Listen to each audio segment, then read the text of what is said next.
Let me just adjust so I look as fabulous as you all do. We're going to keep it real today. Good morning, everyone. Okay, everyone on here on the stage said good morning and got that sad response of good morning. And I think it's still morning, right? Okay. Are we at a graduation? Are we at a graduation? Good morning, everyone. There we go.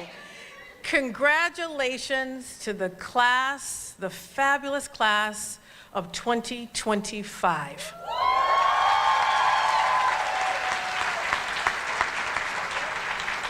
Thank you, Mayor, for those kind words, and we may differ on so many different policy positions, but we are aligned in getting things done for our people and not wasting time. So I'm grateful to him, his team, along with all of the elected officials who are here who work hard on your behalf. So thank you.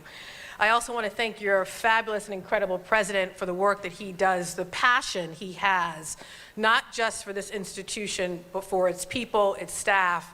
I'm grateful to you and to your entire team. So thank you to this incredible institution.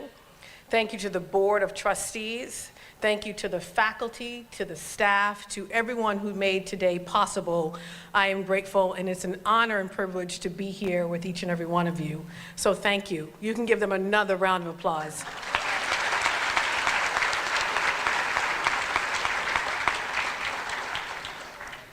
In class of 2025, I was looking around, and some of you may have thought, why is she staring at me? Because y'all look good.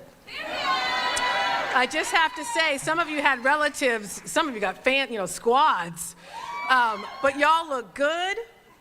Y'all look amazing, fabulous, young and fabulous, because I know some of you are a little bit older.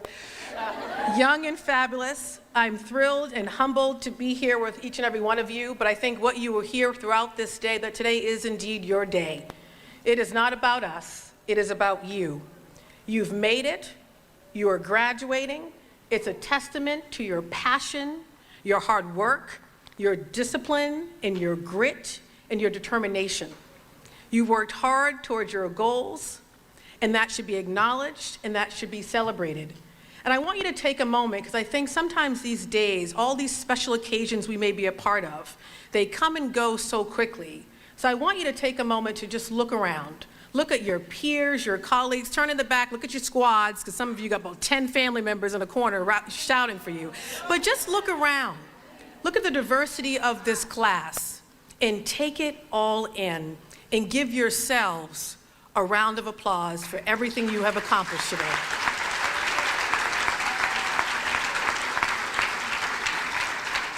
I also want to acknowledge those who've helped you get here. And that's not just your family, biological or not. That's also friends. That's your siblings, parents, your aunties and your uncles, your cousins, your caregivers, of course, the staff here, folks that maybe came into your life for just a season as a mentor and then no longer a part of your life but helped you in a particular moment in time. I want us to give the people in the back and even those who could not be here, and maybe some are physically not here, but they're here in spirit, a huge round of applause for all they did to support you on this journey. I am grateful to them, and they too should be celebrated today. And I have to just, before I go into some other remarks, paint a quick picture of the class of 2025. This is a group of hardworking, passionate, 18 to 74-year-olds, young and fabulous, future change makers and trailblazers. A graduating class that is 60% of color, 67% female, 43% first generation, meaning they are the first in their family to go to college and graduate.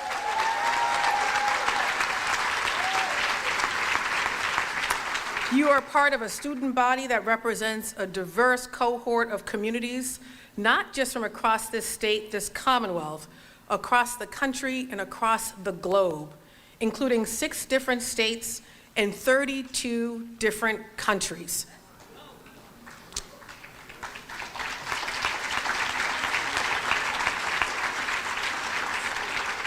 And along with many of your own personal challenges, all of you have graduated amidst difficult times in our society, including economic uncertainty, climate anxiety, ongoing, sadly, political divisions, traumatic wars overseas that keep seeming like they continue to expand, and so much more. You each should be proud of what you've accomplished, especially against that backdrop and especially in that context, because all of us are extremely proud of you. Graduating is no easy feat, but to do it with all that's going on right now is not only worth celebrating, but worth acknowledging. Each of you have taken different paths to be here. Each of you are unique. You have your own unique background, your own unique talents, your own unique hopes and dreams. Some of you entered college straight out of high school. Some of you entered later in life after raising families or switching careers. And many, if not all of you, balanced your classes while working, full or part-time jobs. You may have commuted long distances to get to class, raised families, sometimes as single parents, made sacrifices, experienced grief, loss, and who knows what else. Indeed, there were challenges along the way, and that shouldn't be discounted. Times you may have even felt powerless, fearful, or may have wanted to give up. But despite those challenges, you practiced and exercised courage, you believed in yourself, and you kept consistently taking action, despite all that, towards your goals. And many of those same practices will absolutely be necessary when you leave this graduation today and embark on your careers to go after what you dream of for yourselves, your family, and your community. But I think what you should know is that those experiences that you have gone through give you power. I can't stress that enough. Some may suggest that it's our titles or even our degree that gives us the power. No, it's actually within us. Each of us has power. And I actually think it shows up more and more and more when you not only push past something, but when you share what you've pushed past with others, been vulnerable enough to share what you've accomplished. There is tremendous power in sharing and tremendous power in being vulnerable. And not only that, when you take that power and couple it with action, you have the power not only to transform your own life, but that of your family and also of your community. And that power should never be discounted. I know this personally, and the mayor suggested and hinted at it, because every single day as I do this work of being your Attorney General, and it's an honor and a privilege to serve as your AG, every day I'm turning pain into purpose. I feel extremely blessed every day, but extremely blessed to be here with you because my path to this very stage was certainly not a straight one.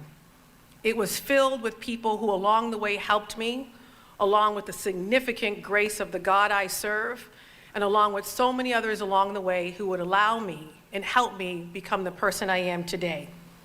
I grew up in the city of Boston. It's not that far. You know, I know Boston gets all the attention. I agree. You know, today it's all about Quincy. I get it. But I grew up in the city of Boston, Roxbury in the South End. And you know, if you're in Boston, you got to name every neighborhood you ever lived in or ever were a part of or touched.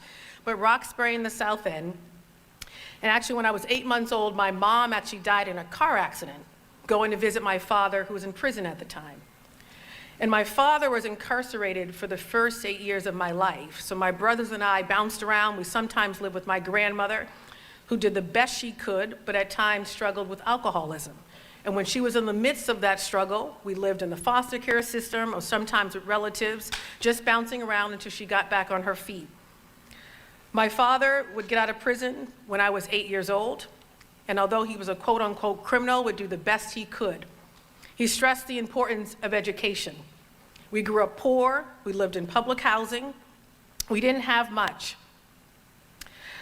Fast forward, I would become the first in my family to go to college. I went to Princeton undergrad.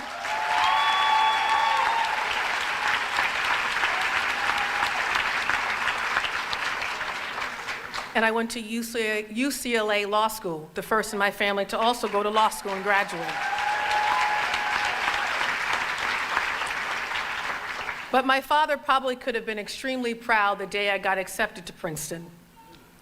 He sadly, though, would not live to see me graduate. I was a sophomore at Princeton, 19 years old. I talked to him one morning. He died suddenly the same evening. And sadly, the tragedy wouldn't stop there. Fast forward, my twin brother Andre, so it was Andre and Andrea, would die while in the custody of the Department of Correction, which oversees our prisons here in Massachusetts, as a pretrial detainee at the age of 29 as a result of receiving inadequate health care. And I still, as I stand here as your Attorney General, have loved ones who are incarcerated. And they would try to use that against me, and I tell them, bring it on.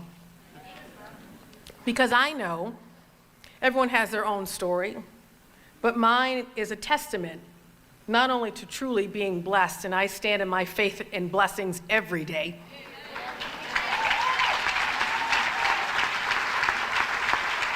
but I also believe that each of us is here for a purpose that is actually bigger than us. And I feel as though my life's journey is to figure out how to continue to help families, not just my own. I'm a mom of 2 beautiful boys. I'm also a wife who loves her husband. He's not here. Love you, babe. But my job is to continue to figure out how we break cycles of poverty, criminalization, mediocrity, and so much other stuff for every other family. So when I say I'm honored to be here with you to extend a congratulations, I truly am, because for me, many of you are doing that as you sit here breaking cycles of just stuff, and that should never be discounted at all.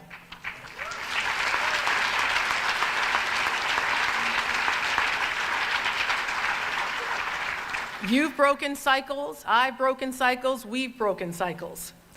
And I stand here as the first Black woman to serve as Attorney General of Massachusetts.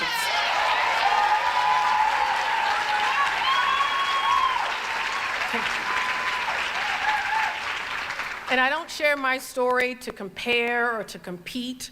I share it with the hopes that more of our people, more of you, will share your stories and use it to help not just yourself, but to help others break cycles and ultimately take your place, and maybe, frankly, here at Quincy College in that very seat. I also know that each of our stories is unique. And it's not only unique, it's special.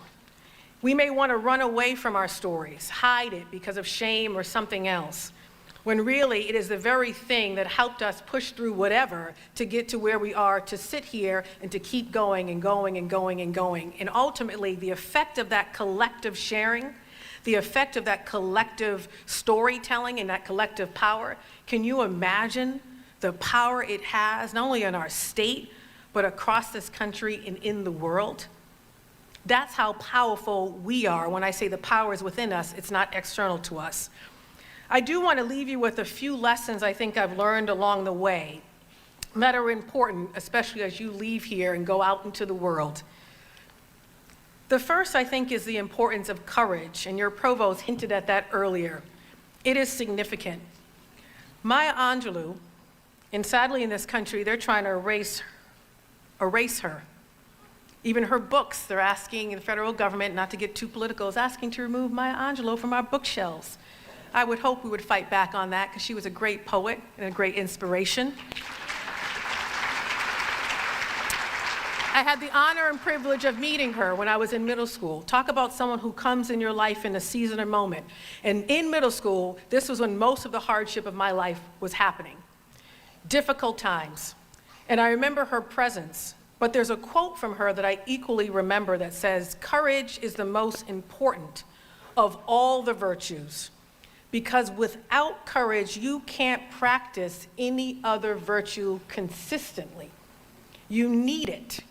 It's necessary to push past some stuff, to take action despite fear, despite a challenge, despite pain, grief. It's courage to keep moving forward, to keep pressing forward, to do so in a way that it creates more meaning in your life, more meaning in the world, more power than in contrast, I should say, to your fears. It allows us to step out of our comfort zones. Maybe the mayor and I are examples of that.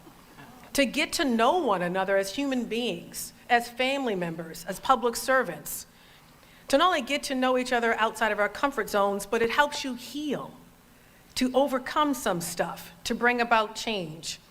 And I think at the end of the day, it allows us to reach our God-given potential.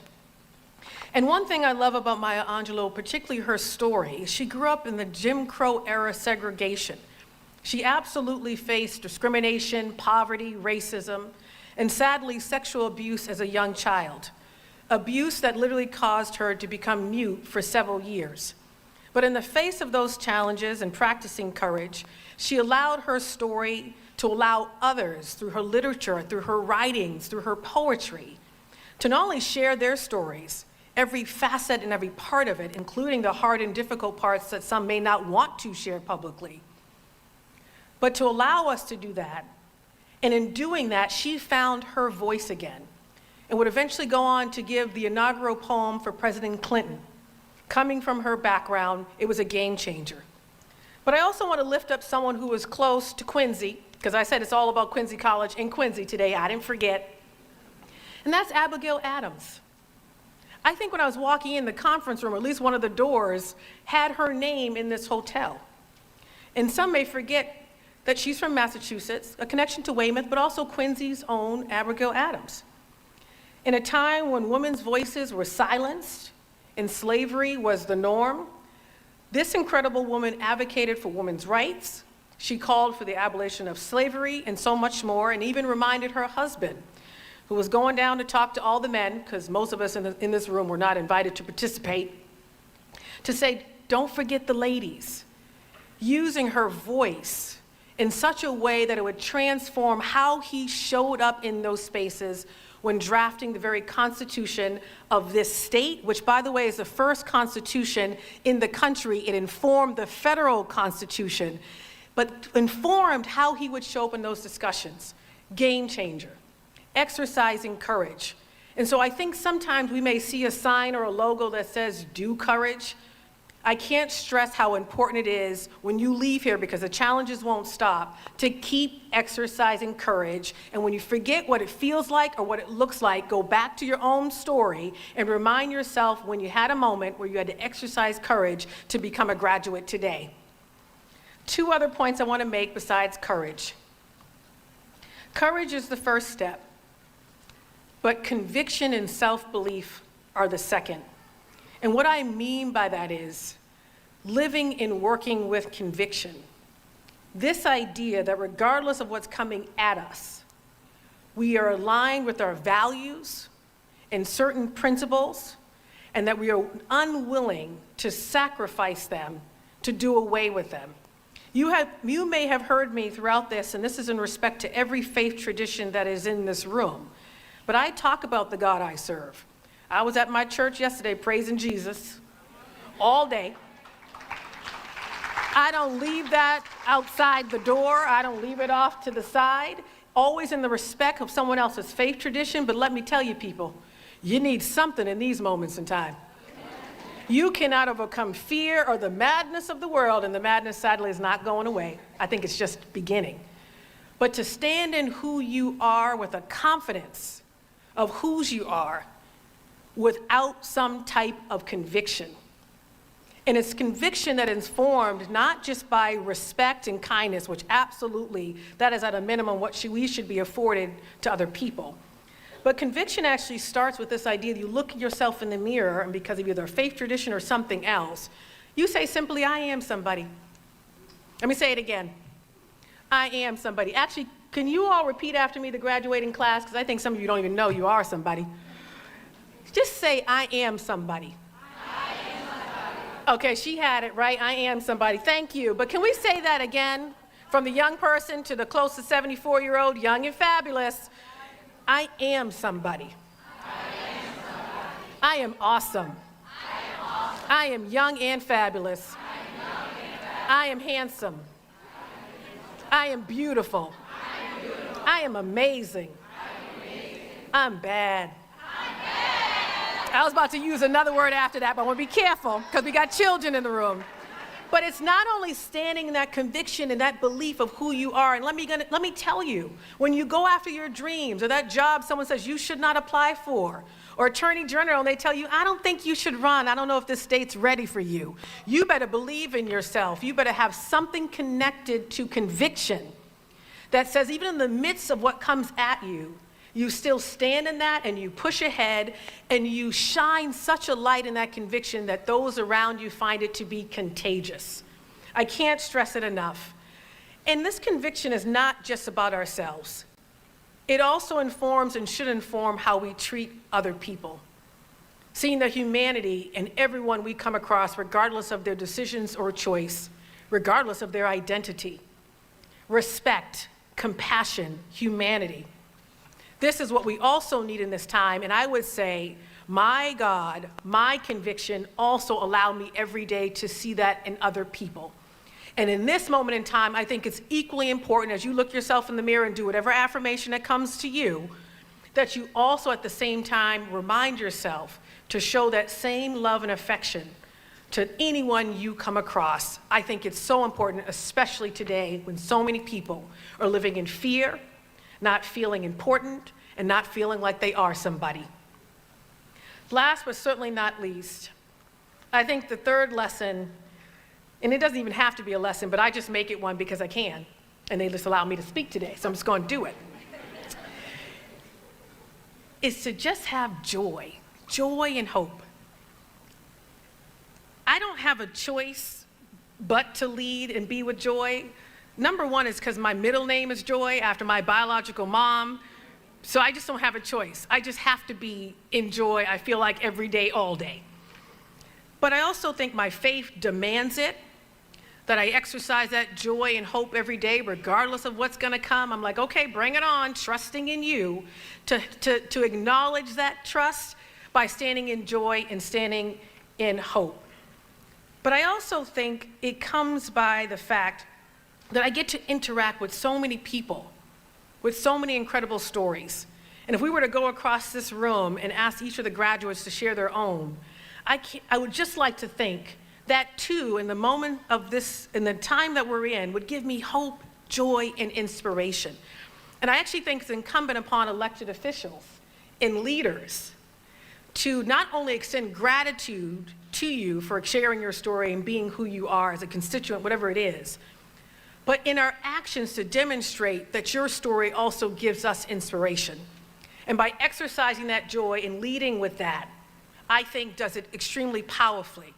But I would say to you, it's also important to remember your historical context. That too gives me significant joy. I mentioned Jesus because I just have no shame in mentioning Jesus. But recently, we had Holy Week. Again, not to in any way suggest someone else's faith tradition is not valuable, absolutely not. But we had Holy Week, Easter, and I think people go through these exercises. I was giving a talk, and I actually felt, when I was talking about this historical context and how I must lead with joy, as hard as it may be, I was thinking about the historical context of Black folks, and I was thinking about the historical context of Jesus. The lashes on the back of Jesus and the lashes on the backs of Black folks in this country who did everything in their power to allow me the legal right to run for office, the legal right to vote in an election, the legal right for many in this room to vote for me and for us, who will never have a plaque that honors their sacrifice, who will never have their names told, who will never have any accountability for the lengthens or the lashes on their back, no accountability whatsoever. And yet, they pushed and pushed and pushed. You can't tell me it wasn't without hope and joy and a spirit to overcome. And they did it in more trying times, with more difficult circumstances. So how the hell can I not, in this moment in time, exercise leadership with joy and hope and inspiration, not just for us, but for our kids and for the next generations to come. So I cannot stress, as hard as this day and age may be, regardless of your politics, it is a statement in many ways of resistance to stand up with joy and hope and a spirit to keep pressing forward. And if you don't know your historical context, shame on you. The library is still free, and we know the libraries. Go find one. Find an elder. Figure out your own historical context. I'm looking at the diversity in this room. Each of us has our story, and pull on that. And most importantly, when you leave here and all your friends and your parents are all gone and you still here, pull on that historical context to remind you what folks overcame before you, the fact you will overcome what's in front of you, but most importantly, when you push ahead, can you imagine the next generation and what they will be able to do because you exercise courage, conviction, and did it while looking fabulous, joyful, and hopeful, and with a spirit to overcome. Those are my 3 lessons. It's not a lot. It's actually not that hard, because in many ways, you've already done that by sitting in front of us about to accept your college degree. And that, again, should never be discounted. I'll end with this, because I told you I wasn't going to get too political, but you got to say something. There's a lot going on. I first want to acknowledge, as we stand here to acknowledge these incredible graduates, there is real and practical fear that some folks in this room may be feeling. If they're an immigrant, for example, under attack or threat. If they're in the LGBTQ+ community, they may not feel like they belong. Whatever it is, real practical fear that I don't want to discount that people are feeling in this room and may feel when we leave here. There's also, right now, an effort to, I think, undermine the rule of law in this country. I mentioned earlier our Constitution in Massachusetts informs the federal Constitution. I never take the rule of law or the Constitution for granted, not just because of my job. I know, we wouldn't be up here, I wouldn't be afforded this opportunity where I went to incredible Boston public schools. I went to 5 of them. Had access to a Princeton, had access to financial aid, had access to jobs and opportunity. If there wasn't a constitution and a rule of law that guaranteed it, it is a contract that says this Constitution right here, our Constitution, gives you life, liberty, pursuit of happiness, all of that. We don't have it, the government's not promised you anything. And recently I was just in Washington, D.C., defending our current 14th Amendment and birthright citizenship. And this idea that if you were born in the United States, that you are a citizen of the United States. It's been around for over 150 years, and many immigrant communities have benefited from it. And Black folks benefited from it. If we didn't have the 14th Amendment, I would not have been able to run for office. If we didn't have the 14th Amendment, I would not have been able to vote. If we didn't have birthright citizenship, I wouldn't be standing here.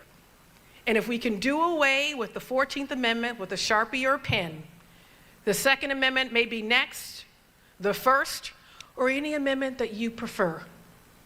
We can absolutely afford folks opportunity. We can do it lawfully while protecting our Constitution. We can do it with compassion and empathy while also holding people accountable for things they're not supposed to be doing. Our office and law enforcement do that every single day, and I'm proud of them. So I leave you on that maybe political note to say, not to the people in the back, but to the graduates. In order for you to go after the things you dream of and desire, in order for us to have an economy that functions, we need a constitution.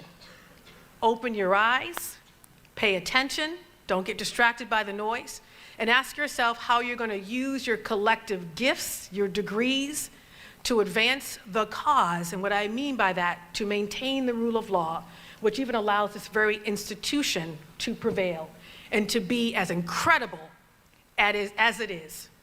So I end on that note, not getting too political, but I think just enough, because it's important. to congratulate this incredible, fabulous, young and fabulous class of 2025.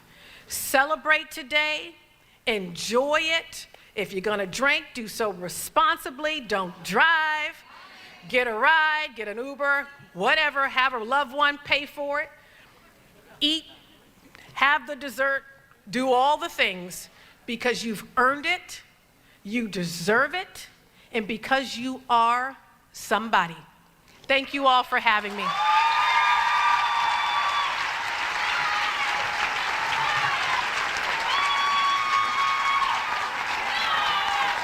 Thank you so much. I'm thrilled.